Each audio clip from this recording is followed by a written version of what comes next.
আদা 90 টাকা। দর্শক দেখতে পাচ্ছেন কত সুন্দর পেঁয়াজ।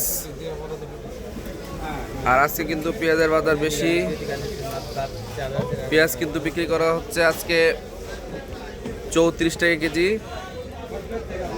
তো আলুর বাজারও কিন্তু বেশি। আজকে আলু বিক্রি করা হচ্ছে 14-15 টাকা কেজি। আর ডায়মন্ড আলুটি বিক্রি করা হচ্ছে কিন্তু 16 টাকা কেজি। আর এই দেখতে পাচ্ছেন কত সুন্দর সুন্দর পাকড়ি আলু, সেগুলো কিন্তু বিক্রি করা হচ্ছে 21 টাকা 22 টাকা কেজি। মাত্র 10 টাকা কেজি, মাত্র 10 টাকা।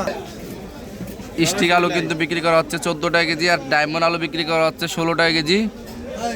আর এই কায় আলুটা 20 টাকা কেজি। আর এটা বিক্রি করা হচ্ছে দর্শক আজকে 21 টাকা কেজি। আর পাকড়ি আলু বিক্রি করা হচ্ছে 22 টাকা কেজি। তো দর্শক এই হচ্ছে আজকে আলু এবং পেঁয়াজের বাজার আপডেট। পরবর্তী আপডেট অবশ্যই কিন্তু আপনাদেরকে জানিয়ে দেওয়া হবে। ততক্ষণ কিন্তু পেজটা ফলো দিয়ে রাখবেন এবং চ্যানেল হলে চ্যানেলটি সাবস্ক্রাইব করে রাখবেন।